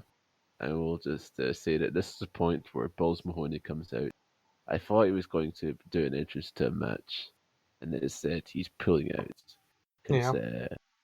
at the time it was unintelligible, but now I've learned that it's because he doesn't want to face its big buddy Axel Rotten. It seems as if what I thought at It's first. bad. I thought it was because I thought I thought it was because I did make out ECW, so I thought that he must be signed to a contract there, and thus they won't allow him to do a tournament, and so he's pulling out because of that. And it doesn't make much sense now, Maybe. but Yeah, maybe, but why wouldn't you just have someone else go over them? It doesn't make I'm fucking. it's I don't know, Eva. It was I Ian, wrote his. Ian, come on. Get in touch. Tell me Yeah, what true. you're thinking fucking 22 years ago. Ian Rotten has never faced Tommy Dreamer. That's a great shame. Well, there's still time. There is still time, although Ian hasn't worked in a couple of years, but there is still time. They're not dead. They're not dead. Tommy Dreamer is still a card-carrying player in the American wrestling scene. We could say. Maybe like I was saying earlier, WXW or DXV could book Ian versus Tommy for next year's 16-karat gold. I would put that in the final, personally. I just really like the proper way to pronounce WXW. The way we ought to always pronounce it is Dix de. It's just like I respect that, but I'm going to personally always opt for DXV because I think that's what the commentators say, and it amuses me. well, I think it can be quite easy, as in I'm seeing all these people who went to the WXW show WrestleMania week, and I think a lot of your opinions would be a lot better if you could just say this show sucks dicks, de.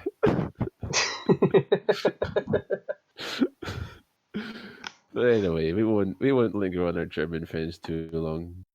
We got some other stuff. Although, What? Absolute Andy. Just saying. Absolute Andy. Just saying. Enough said. Maybe. Enough said. What happens to be Absolute Andy's finishing move? I'll look it up on Cage Match right now. Yes, please do. Absolute Andy. I'm expecting to get a private message from Strigger going, "Hey, thank you all for looking up Absolute Andy. He is a great wrestler. Not enough people look up the Dixter wrestlers, so I would like to thank you for doing it." Jesus, this guy's got way too many signature moves. Just keep going. D-A classe, absolute knee drop, absolute elbow, Fukte Trame. I don't know what the fuck that, but I tried my best with that pronunciation. Sharpshooter, F5, super kick. I told him to do a super kick, and he actually did it. You Absolute Andy. What an absolute Andy this guy is.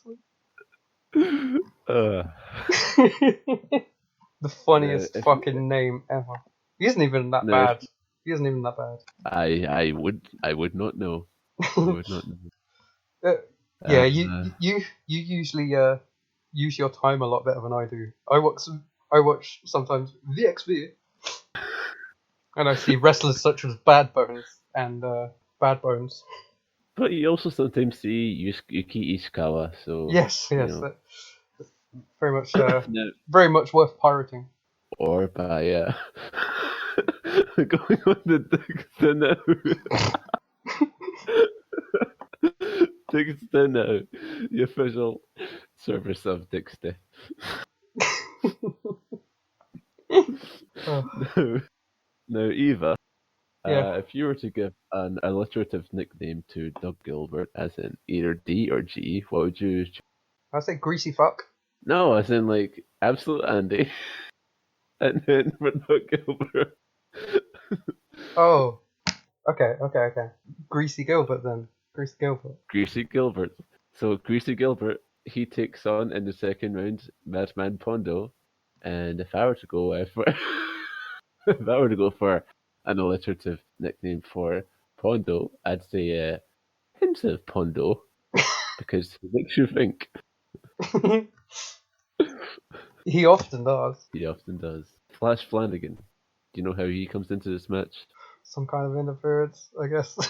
Not exactly. Flash Flanagan, he's got a horse in this race. He's supporting Doug Gilbert from his seat. Really? I did not notice that at all. Yeah, the camera cuts to him, and like he's quite like I did not heel. note down the name Flash Flanagan once. This guy like, totally escaped my attention. he just goes, "Yeah, go with Doug Gilbert." And what really makes it noteworthy is that Doug Gilbert really sells his support for this guy. Like he's just like wide-eyed going, "Oh!" He's got thumbs up and all that, and it's great. I love it. Do you know what Pondo's shirt says? Not written that down. If you're not the contraction, the possessive, if you're not hardcore, you ain't shit. I mean, true. It's a good shirt, I think. Yeah. It's got like nice fonts too, just like totally not consistent, which is good. Doug does a lot of kicks, and Pondo sells them as if they are unwanted phone bills, which I think refers to him just sort of like he's not doing bad selling. He's just sort of selling them as if not that they like really hurt, but just like they kind of suck to take, and that's good too. Yeah. I wrote that there's a sloppy but really cool bump into a random contraption from the apron.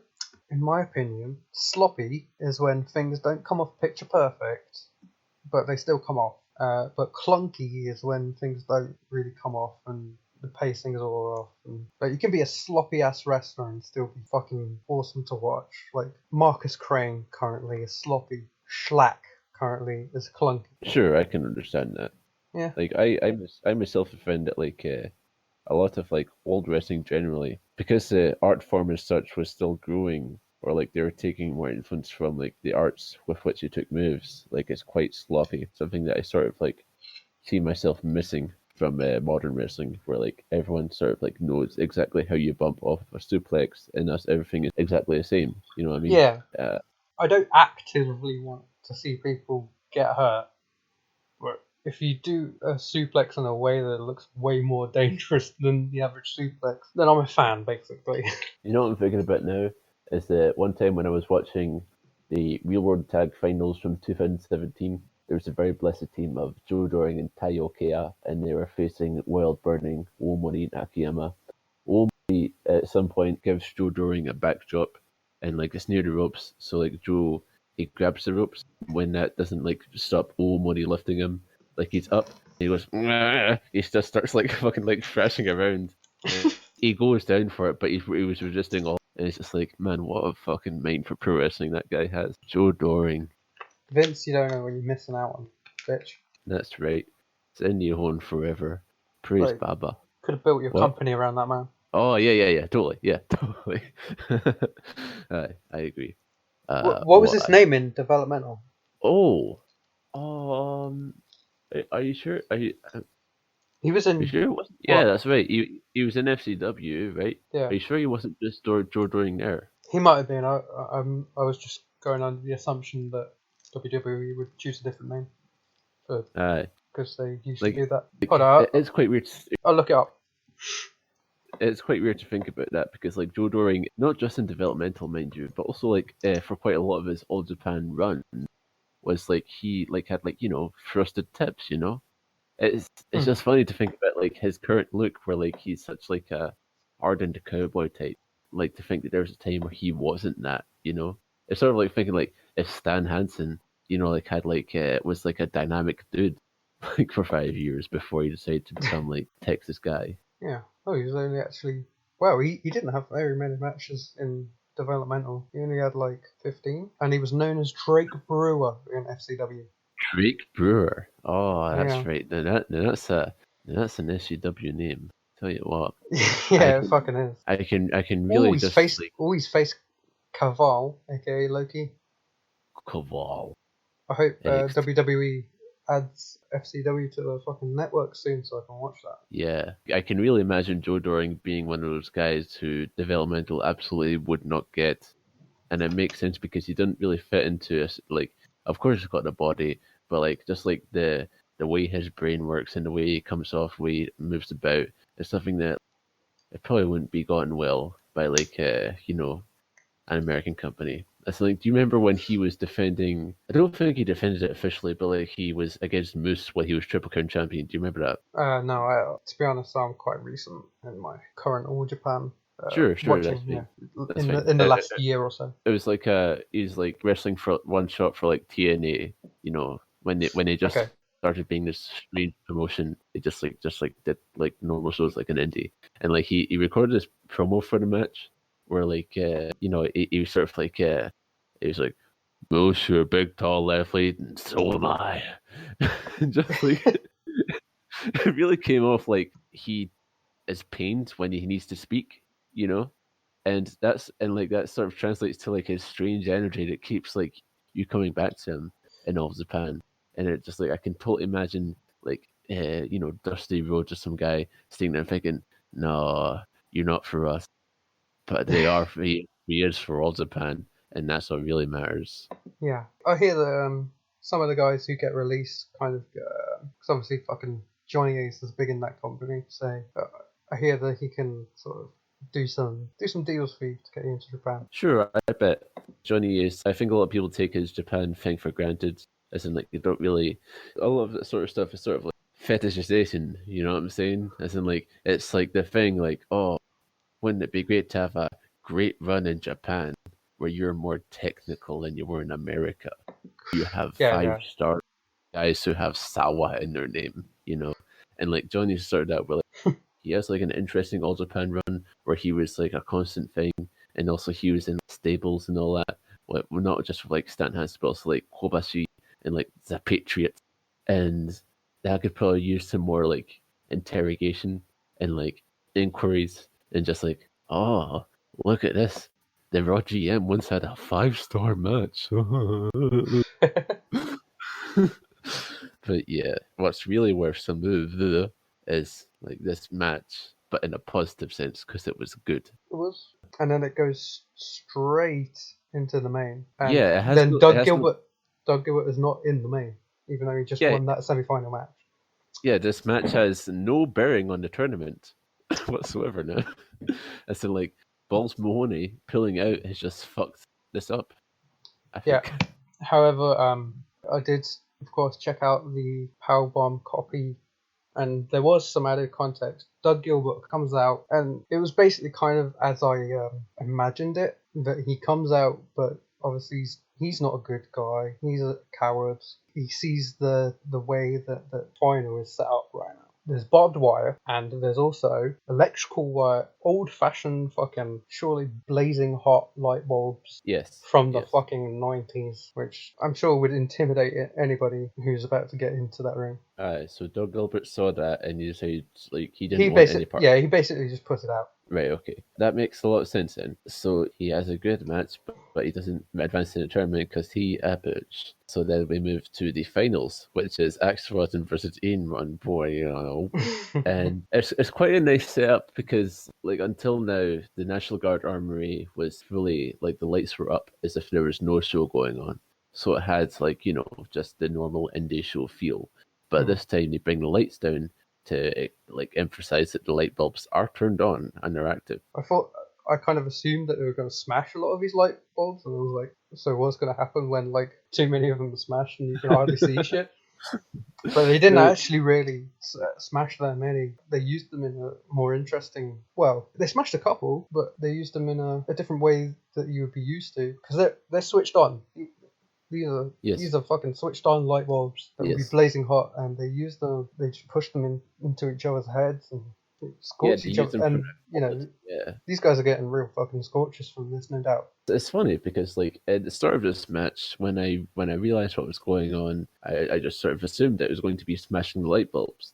He Yeah, would Irish whip them into the light bulbs, and they would smash, crack, and all that. like a But then modern like deathmatch main event that we see nowadays would be lots of smashing glass. sure, totally. Then like they do the spot where like they do the barbed wire thing, except with light bulbs, and I sort of think to myself, oh, light bulb hot. Oh, Mm. You ever amazing work being done. Wow, you ever burned yourself on a like light bulbs aren't that hot nowadays? They got like energy conscious ones, haven't they? Yeah. But back in the day, those used to be fucking lethal. I remember I used to have a lamp with a metal lampshade. You touch the lampshade, you get burned.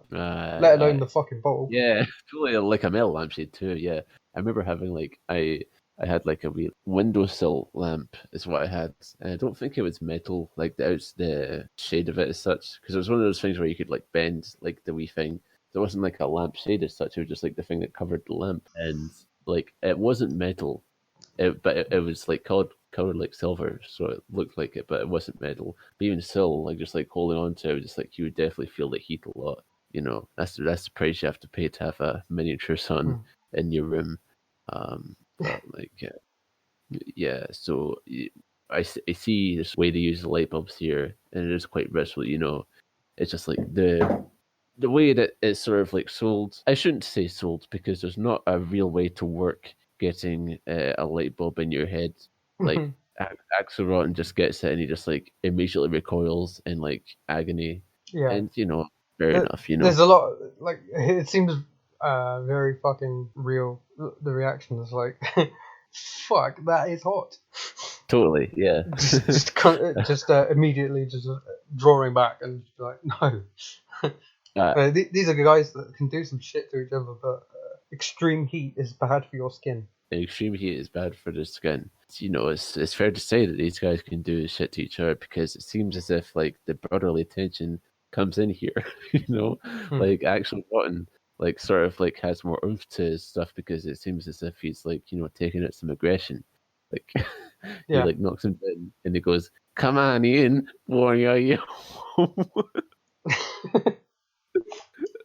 All quotes from him. That's what he said. And sorry, what was that last yeah, bit? warrior, whoa. Right. Just to clarify, yeah. Generally, it's sort of like a slow sort of brawl. It's just like these two guys who are like all quite like just like burly, and Ian. He's the sort of guy who he has energy, but it's more like how Keiji Muto like runs the ropes, but it's like in like various leaps. Yeah, sure. Yeah, as in like he doesn't actually run because his knees are absolutely dead, so he just like Okay. sort of like does a lot of like spirited hops and then like does an elbow drop. That's sort of like how like Ian is just generally as a human being. He doesn't actually have like much athleticism or energy. It's just that he has the illusion of it, and thus you don't really notice him like not moving well. But when it's a glacial pace like this, yes, you do notice it. He unscrews a light bulb so as to smash it over his brother's face, and that would probably suck too. Because like I've definitely felt that if like I've turned off the light bulb, and also it's still going to be hot, so like the heat element would still be here. He unscrews it, and like he dunks it over, he dunks it on his brother's head. I say dunk because it doesn't break. Like it just like falls down, and the crowd goes ha ha, because like they just saw a fuck up, and wrestling crowds are fucking vultures. He picks up again and he breaks it, and then like he starts like doing like sticking his head and all that. Which is okay, I suppose. The dangers of this match are kind of obvious, but I thought about it a little bit more in depth for a sec, and I thought, hold on, there's barbed wire and electrical wiring. That's gotta be like extremely fucking hazardous.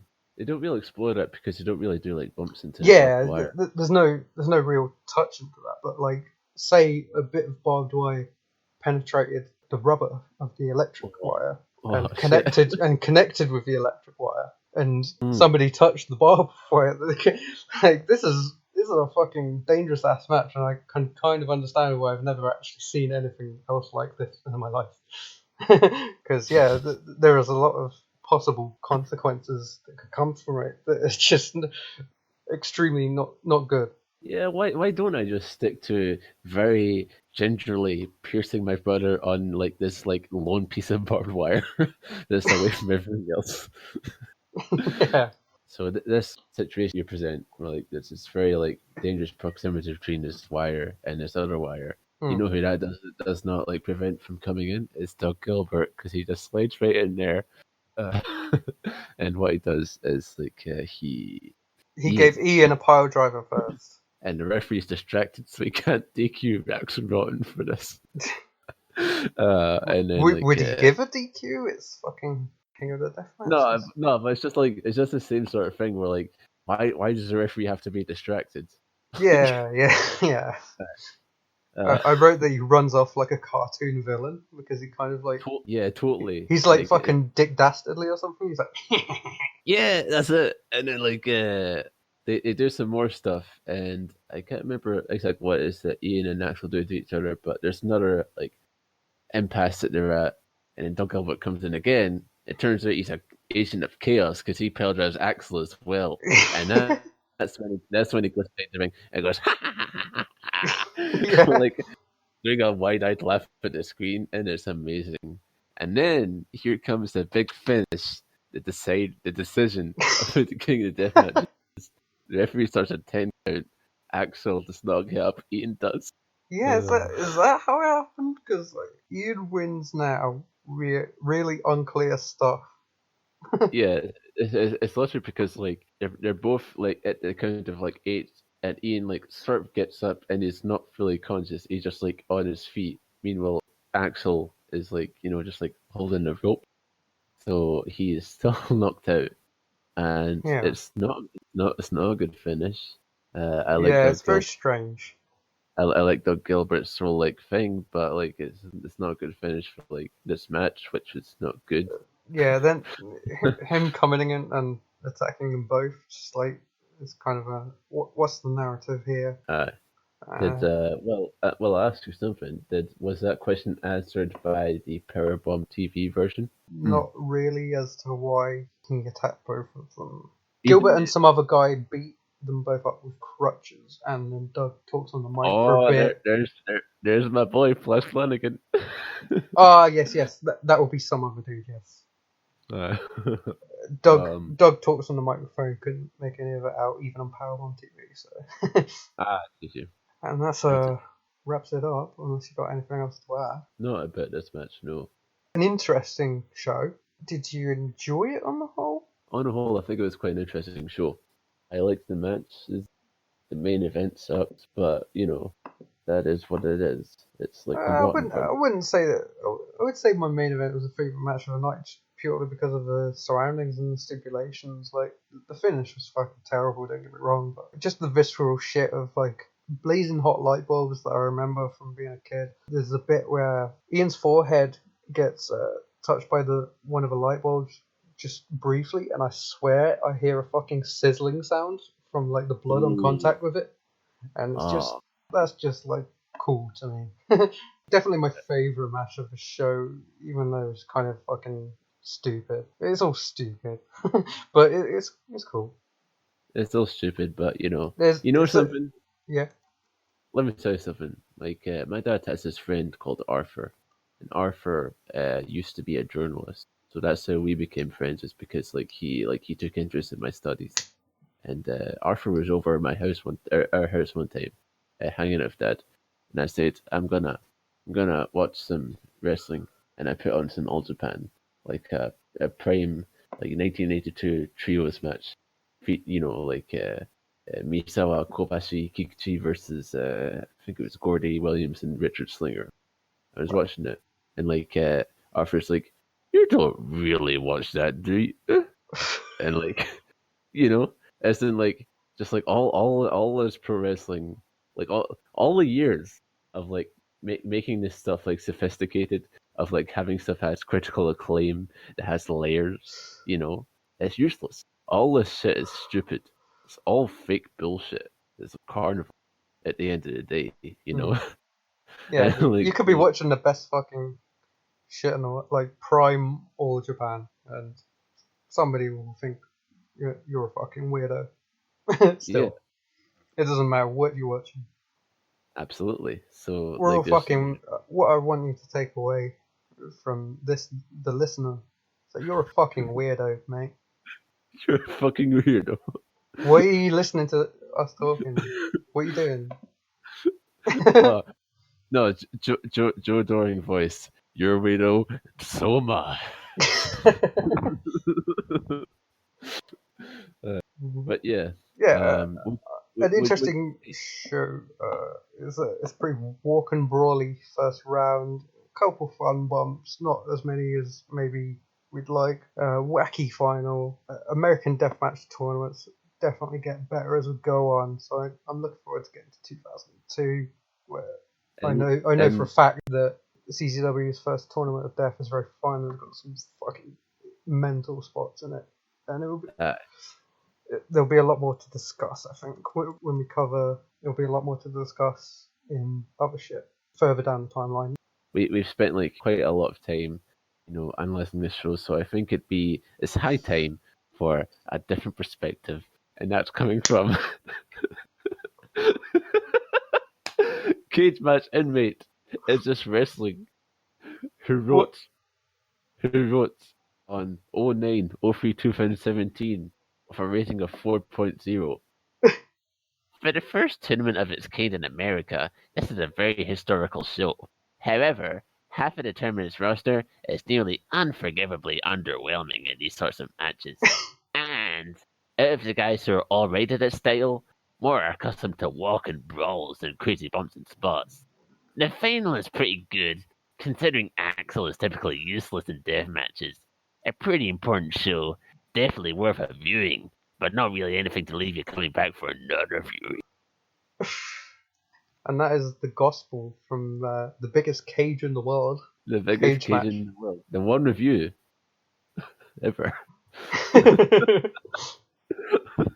Wait, there might be some German ones that you can translate. Oh shit, let's actually see that then. Yeah, let's have a look before we wrap this up. Let's have a look at some. Before you wrap this up. Nope, that's the only one. The biggest cage in the world, and only one person has a fucking opinion on King of Deathmatch since 1997. Stricker, Oh, are you serious? I could come up with a way bigger cage than this. Strigger, sell me the site, you fucking pussy. Yeah, that's right. You were trying to get that done. Yeah, I'll buy it off you. £15. I will say he told me that he had someone working on like getting the rings on there, so I trust him. Yeah, like I don't know why you can't just do it like now. Like if I ran this site, I'd be doing it now. I'd be doing it now, and I'd be adding actual interesting matches to the match guide. I told him that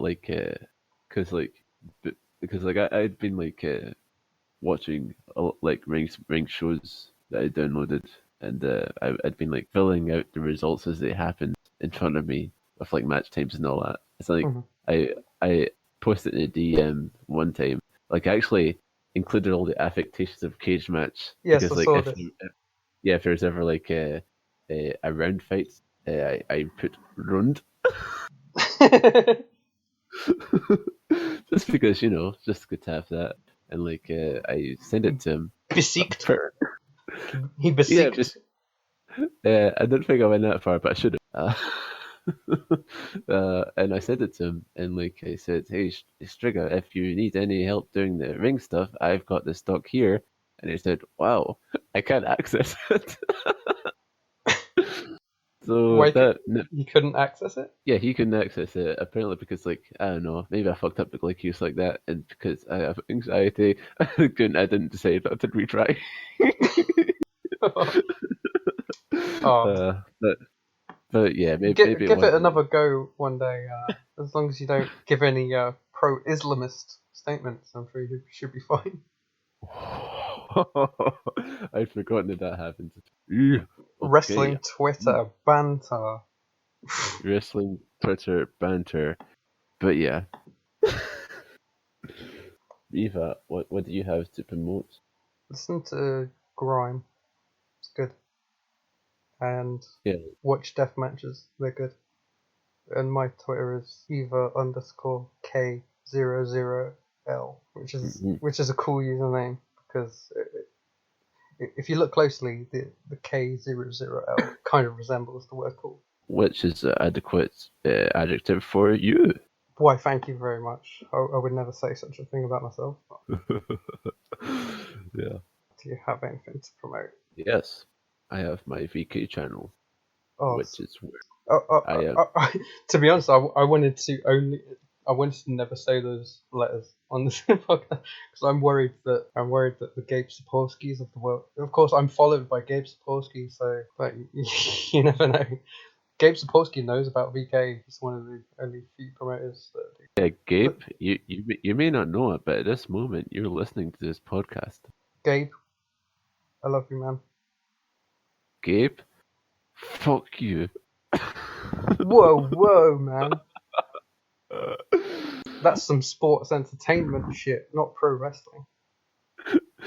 Not real sports like Evolve. If it's not allowed in real sports, then it's not allowed in Evolve. But anyway, I do have the channel on the Russian Facebook, which is where it's that huge collection of All Japan from 1972, also some JW stuff from before, until 2000, the split of Noah. And it went down. I grabbed it all, and I'm currently uploading it to VK in a pretty easy format which everyone can reach. Right now, I started with 91, and I'm going right now. It's April 1998 as the time of this recording. As well as that, I'm uploading, as I perhaps alluded to. I didn't mention this in the other couple times I've plugged this channel because I was a bit scared that Akira Maeda would kill me. But now I have no fear. Oh, Mori taught me that. I will no longer have any fear. Come at me. You are old. I will punch you. Yeah, you could So you could take him at this point. yeah. I probably couldn't. But yeah, maybe not. Actually, I've lost confidence entirely. So I started uploaded started in 1981, which is when Rig started. I'm up to like 1997 now, and right now it's just like a bunch of shows, but like with every single Ring show I watch, I like clip out the individual matches and upload it match by match. So in time, like soon there'll be a veritable sort of Rings archive. I'll add All Japan archive, and yeah, it's just like a lot of like with All Japan, it's a sort of like era that's become like so consensus great, but if it feels simultaneously like the most discussed Japanese wrestling and also the least discussed Japanese wrestling, because everyone could tell you about like the Triple Crown matches, the Budokans, and all that, but they can't really tell you about the undercard. They can't really tell you about like what was happening in between stuff. It feels like people just like watch like the title matches themselves, and they don't really understand the context between. You don't need the context, but it makes it better. It makes those moments pop more. Yeah. Don't call me out too much. I've basically just seen the classics, but fuck me, you're doing some good fucking work, and I'm sure in time. Yes, I will get around to. I'm gatekeeping you because you haven't watched enough Mitsu Momota. I'm sorry, Connor. I'm sorry. He uses a Rocky theme and he does a backdrop. That's great. Why wouldn't you like? Connor is the fucking, as far as I'm concerned, he's the fucking guy for this shit. Good stuff in Japan. Yeah, I think so. Lots of hybrid, good All Japan focus, FMW, you know shitloads about. I look up to you, even though I'm a couple years older. I say a couple, it's probably like 8. Wait, how old are you? 21. Okay, 5 years. 5 years. Well, thank you. That doesn't track with Giant Baba's King's Road philosophy, which is that everyone older is evil. This is also what This is also one of the reasons I was interested to get you on, because your perspective is more interesting than most, probably. Yeah, in my opinion. like- In my opinion. why did you add that in as if that would make it any less insulting to everyone else? Fuck everyone else. Yeah, fuck everyone else. Hey, you listen to this podcast? I'm Yeah. not going to say fuck you. Thank you for listening. Get Silver Freaking Up. You can go face it. Okay. I'm not gonna say fuck you. Thank you for listening. It's all we got.